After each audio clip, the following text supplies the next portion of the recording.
What's up guys, I'm Roman, he's Riley, and this is our square. Today we are driving a 1950 Ford F-3, and we are very privileged that we get the opportunity to drive this today because it is such a unique vehicle. Riley, how about you tell us, just expand on this paint first off, because it is wonderful looking. So yeah, even lack thereof of paint. So everything on here is original to the truck itself, but except, so the bed from this is going to be the bed from an F1, so it's a F3 frame, so it's the 1-ton chassis with a shortened up F1 bed for the aesthetics of the truck to kind of give it a little bit more of an aggressive feel.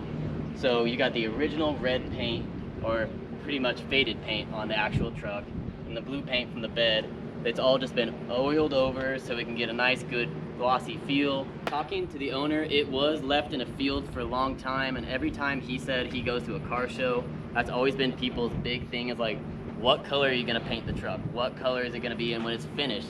And he always just says, like, guys, this is finished. It is, yeah. What it is. And it's gorgeous. But let's go ahead and get in for a drive and then we'll continue talking about this. And it's got that red interior, some cow skin on the seats.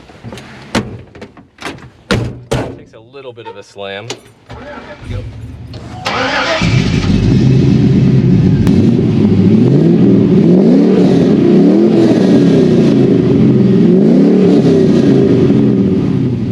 Trucks always have their little bit of a quirk, and this one is door slamming.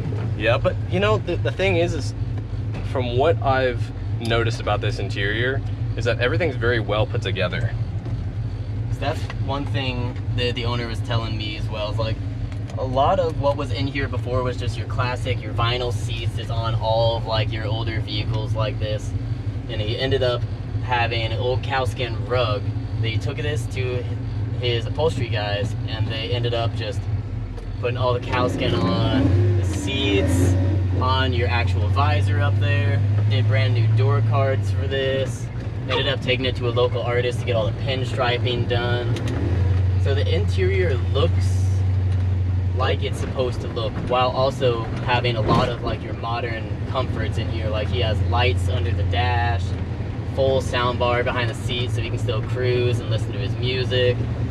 USB outlets so he can still charge his phone. Stuff to make this truck really usable still. So he's brought a little bit of new life to the truck that it didn't have before.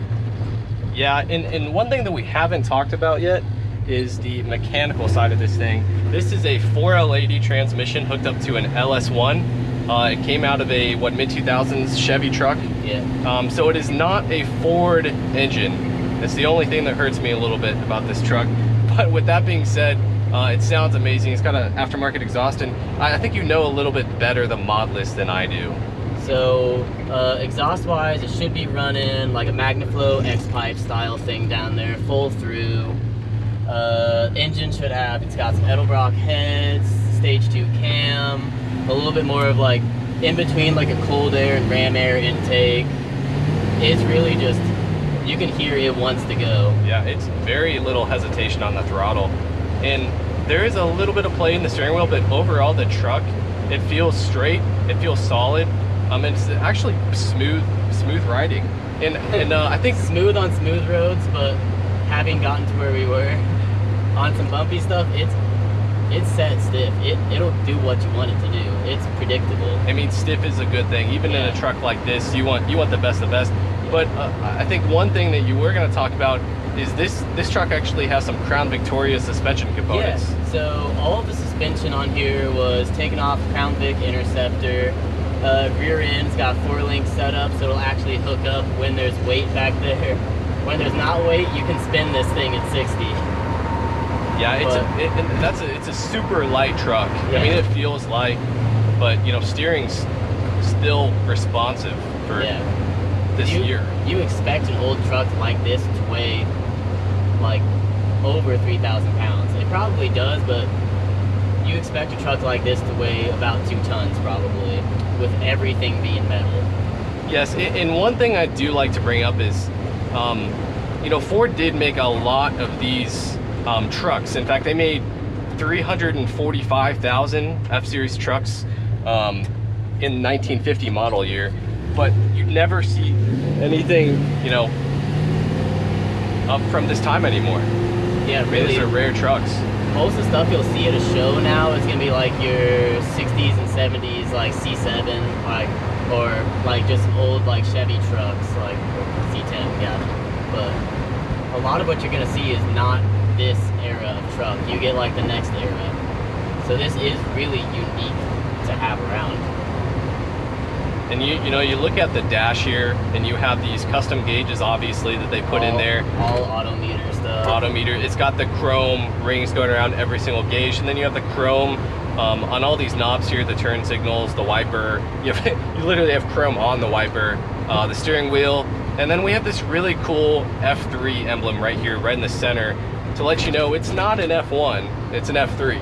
That's one thing I know he was discussing with us beforehand. So this all beforehand, when he bought this truck from the original builder, there was an actual stereo system in here that was kind of junky, and he wanted to just class it up in here and put just basic minimalist interior with just the plate for where you would have had your original AC and a full custom plate for where he can actually have some of his controls for climate control. Yeah, and there is a couple of little cubbies that I'm pretty sure, you know, those are stock. This is a stock layout of a dash. That would be like your old ashtray in here, your original glove box, which has like your fuse panel and everything in it. And there's still quite a bit of space. I mean, they thought about practicality, even, you know, 1950 is. It's honestly a very cool vehicle to, you know, just to be in here and drive this thing. It feels very cool. You feel like a rock star. You get a lot of attention. He was saying, like, whenever he takes this thing out of the garage, because the owner of this says he drives this thing a lot, because he has another truck that it's his functional daily, but honestly this gets better mileage than his actually daily does. Which is hard to believe. I know. It's 15 miles per gallon, I think, is the estimates that he's been tracking so far, which is, you know, pretty impressive. Yeah, for a 5.7 LS, it really usually drinks a little bit more gas than that. But one thing that I'm about to do up here is hit it a little bit. I know we haven't really got on it yet, but you know, we talked about the exhaust earlier, and this thing does sound very, very good, and so I want you guys to hear that. Even though it's obviously not a factory engine or a slant 6, it's still an American V8, so I can't complain there. At least they didn't throw an RB25 in here. Of course you'd think that.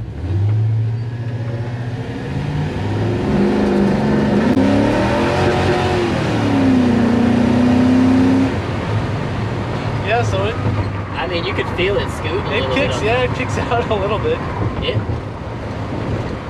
I keep trying to say, like, whatever the owner keeps telling us, but that's one thing he's told me many a time when going through this beforehand is you could be driving down the highway at 60 miles an hour, and if you punch it, it will spin those tires. It feels very athletic, and just like that, you know, attention there. But it feels very athletic for just how wide this truck is, because, you know, going back, if you look at the front end and even the back, and you just realize how wide this truck is. This truck is probably a good, like, 4 to 5 inches wider than stock. It is truly a wide-bodied classic truck that is set up for straight line speed. And the thing is, like, these stock trucks from the factory, they were already very wide. Like, those fenders flare out so much. So it's a gorgeous truck. Very gorgeous, absolutely. It's definitely, the builder himself set it up right. It's got its old quirks and stuff, but that's what makes it makes it 1950 Ford, though. Oh yeah, it's got some character to it. It does. So I'm gonna factor in a couple different things about how we would rate this truck, how we would give it a true R² rating. So uniqueness to start. It's pretty unique. Most of the stuff you see at shows is like an old C10 that's just like on air, like nice paint. It's done up perfectly, but there's very few vehicles that keep their character and they don't do the repaint. So this is one of those vehicles. I'd say the uniqueness scale, where it was restored from a field but also kept a lot of its character, a lot of its characteristics, that definitely increases it. And the other thing is how well this drives, given the fact that it's got a 480 and it's got a Chevy powertrain through and through. I'm still gonna give it, I would say, me personally, I'm gonna give it a 9 A 9 out of 10. That's my R-squared rating. Riley? I feel that's pretty justified. I'm in the range of like the 8 to 9 area. I think the uniqueness really helps it, and just the amount of like fun you just feel driving this truck. It gives you a lot of joy just actually being in this truck and driving it around. So I think a solid range of like the 8 to 9 is perfect. You feel young when you drive it. Yeah, honestly, even though like, the truck is what, 73 years old, you feel very young. It brings a lot of joy to you driving this thing. It makes you feel like you are really young again. Absolutely. Even driving like as old of a truck as this is. Yes. So with that, we're gonna wrap it up. We're gonna go ahead and give this a 9 out of 10 on the R-squared rating. So with that being said, like and subscribe. Thanks for watching, guys, and God bless America.